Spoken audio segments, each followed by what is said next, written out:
மாவட்ட செயலாளர் எல்லாரும் வந்து 1.5 மாசத்துக்கு மேல போராடிட்டு இருக்காங்க. அதாவது இந்த இடத்துல இடம் பார்க்கறதுக்கும் இந்த இடத்தை தேர்வு செய்யறதுக்கும் இது மாதிரி பல இடங்களை தேர்வு செய்து 1.5 மாசத்துக்கு மேல போராடிட்டு இருக்காங்க. போராடி இப்பதான் வந்து ஒரு அனுமதி கடிதம் சில நிமிடங்கள் முன்னாடி, அப்ப நாளைக்கு இருக்குன்னா இன்னொரு 20 மணி நேரம் தான் இருக்கு ப்ரோக்ராம். இப்பதான் அனுமதி கடிதம் கிடைச்சிருக்கு. இப்போ அந்த கடிதத்தை பார்த்து விட்டு அதுல என்னென்ன இருக்க சொல்லி அதுக்கு தகுந்தவாறு அறிவிப்பு இருக்கும். கண்டிப்பாக பொதுமக்கள் அனைவரும் அனுமதிக்கப்பட்டவர்கள் மட்டுமே வர வேண்டும். உங்களுடைய பாதுகாப்பு கருதி தான் முற்றிலும் உங்களுக்கு எல்லாமே லைவ்ல வருது. கண்டிப்பாக தலைவருடைய பிரச்சாரம் தமிழகம் முழுவதும் சிறப்பாக நடைபெற வேண்டும். இந்த 2026 ஆட்சிக்கான மாற்றமாக இருக்க வேண்டும். முற்றிலும் உங்களுடைய பாதுகாப்பு மட்டுமே கருதி எங்களுடைய தலைவருடைய வேண்டுகோளுக்கு இணங்க அனைவரும் அனுமதிக்கப்பட்டவர்கள் மட்டும் வர வேண்டும் என்று மறுபடியும் கேட்டுக்கொள்கிறோம். அதாவது எல்லாத்துக்கும் ஸ்டெபிலிட்டி சர்டிபிகேட் வாங்கியிருக்கு இந்த கூட்டத்துல இருந்து அந்த அரங்குக்கு எல்லாத்துக்கும். எனக்கு தெரிஞ்சு சில மணி நேரங்களில் முடிஞ்சிடும். ஏன்னா இந்த ஷீட்டு மட்டும் தான் போட வேண்டியிருக்கு. மற்ற வேலைப்பாடுகள்லாம் முடிஞ்சிருச்சு. ஸ்டேஜ் இல்ல, பஸ்ஸுக்கு மேலதான் நின்று தலைவர் பேசுவார்.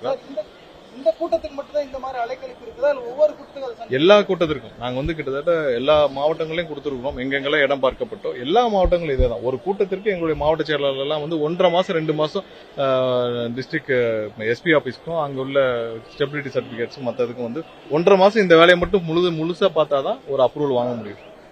ஒரு 10-15 இடத்த காட்ட வேண்டியிருக்கும். அந்த 10-15 இடமும் ரிஜெக்ட் ஆகும். அதுக்கப்புறம் மற்ற இடங்கள் பார்க்க வேண்டியிருக்கும்.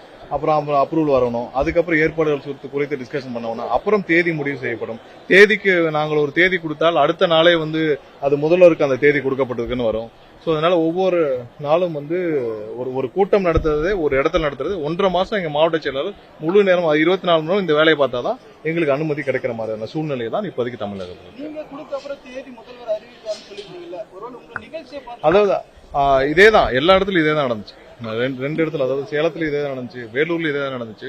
நாங்கள் கொடுத்த பிறகு ஏன்னா அப்பவே சொல்லிருக்கலாம். ஏன்னா முதல்வருடைய ப்ரோக்ராம்னா முன்னாடியே அறிவிப்பு இருந்திருக்கும். நாங்க கொடுத்த பிறகுதான் அடுத்த சில நாட்கள்ல எங்களை வர வச்சு எங்களுடைய மாவட்ட செயலர் வர வச்சு முதல்வருடைய ப்ரோக்ராம் இருக்கு, முதல் நாளோ இருக்கு, இல்ல அன்றோ இருக்கு, நீங்க மாத்திக்கங்கன்னு சொல்றாங்க. சோ இந்த மாதிரி தான் நடக்குது. சோ இந்த ஊழல் அரசு வந்து இதோட ஒழிய வேண்டும். கண்டிப்பாக பொதுமக்கள் அனைவரும் எங்களுடைய தலைவரின் ப்ரோக்ராமுக்கு தேவையான ஒத்துழைப்புகளை கொடுக்க வேண்டும் என்று கேட்டுக்கணும். வேற ஏதாவது கேள்வி இல்ல? அதெல்லாம் குறித்து நாங்க இப்பதான் கடிதத்தை வாங்கியிருக்கோம். நாங்கெல்லாம் பார்த்து விட்டு அந்த கடிதத்தில் என்னென்ன அவங்க கொடுத்திருக்காங்க, என்னென்ன கண்டிஷன்ஸ் கொடுத்திருக்காங்க, எப்பவும் போல ஒரு 40-50 கண்டிஷன்ஸ் இருக்கும். சோ அதெல்லாம் பார்த்து விட்டு நம்ம தெளிவா வந்து அறிவிப்போம்.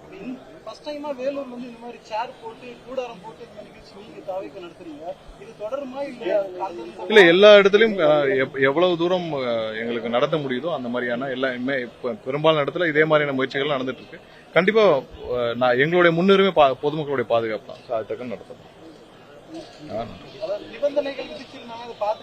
பார்த்துட்டு கண்டிப்பாக அது குறித்து ஒரு அறிவிப்பும் வரும். பொதுமக்களுக்கு தேவையான அறிவிப்புகளும் வரும். கண்டிப்பாக எல்லாத்துலயும் நாங்க எங்களுடைய தலைவருடைய ப்ரோக்ராம்ல இப்ப 2 வீலர்ல நிறைய பேர் பின்தொடர்ந்து வராங்க. அவங்களுக்கு எங்களுடைய வேண்டுகோள், தயவு செய்து இந்த வர்றவங்க எல்லாம் வந்து 2 வீலர்ல வாகனங்கள்ல வர்றாங்க, அதை பின்தொடர வேண்டாம். ஆங்காங்கே வந்து காவல்துறை எங்களுக்கு அந்த ஒத்துழைப்பை தர வேண்டும். ஏன்னா ஹைவேஸ்ல நிறைய பேர் 2 வீலர்ல பின்தொடர்ந்து வராங்க. அந்த நண்பர்களுக்கும் எங்களுடைய வேண்டுகோள், தயவு செய்து யாரும் பின்தொடர வேண்டாம். அது உங்களுடைய பாதுகாப்பு. கண்டிப்பாக தலைவருடைய ப்ரோக்ராம் வந்து பீஸ்ஃபுல்லா நடந்து முடிக்கணும். சோ அதனால அதுக்காக அந்த சேலத்திலேயே அதை நாங்க மிகுந்த சிரமத்துக்கு உள்ளானோம். இதுலயும் வந்து காவல்துறை அதை வந்து முறையாக, ஏன்னா டிராபிக் போலீஸ் தான் கண்ட்ரோல் பண்ண முடியும்.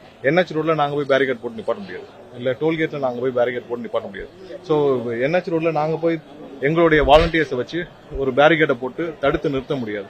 சோ அது காவல்துறை ஒரு சின்ன கயிறு வச்சு நிப்பாட்டினாலே போதும், அது நிறுத்தப்படும். சோ அதற்கும் எங்களுடைய வேண்டுகோளை தெரிவித்துக் கொள்கிறோம். வர்ற 2 வீலர்ஸ் நிறைய வந்து நாளைக்கு வர்றப்ப அந்த மாதிரி 2 வீலர்ஸ் நிறைய வர்றதை வந்து கண்டிப்பாக தவிர்க்க வேண்டும் என்று தாழ்மையுடன் கேட்டுக்கொள்கிறோம். இவ்வளவு தூரம் சென்னையிலிருந்து சாலை மார்க்கமா வரதா சொல்றாங்க நிர்வாகிகள் எல்லாம். இதுக்கு முன்னாடி அந்த மாதிரி இல்ல இங்க வந்து ஒன்லி வேலூர்ல இருக்கவங்க மட்டும் தான். நிறைய டோல்கேட் இருக்கு, நிறைய இல்ல வேலூர்ல இருக்கிறவங்க மட்டும் தான் இங்க லோக்கல்ல வர்றாங்க. இல்ல வேலூர்ல இருந்தவங்க மட்டும் தானே இந்த நிகழ்ச்சியில கலந்து கொள்ள போறாங்க. அதுவும் யார் யாருக்கு அழைப்புதல் கொடுக்கப்பட்டிருக்கோ அவங்க மட்டும் தான் வருவாங்க.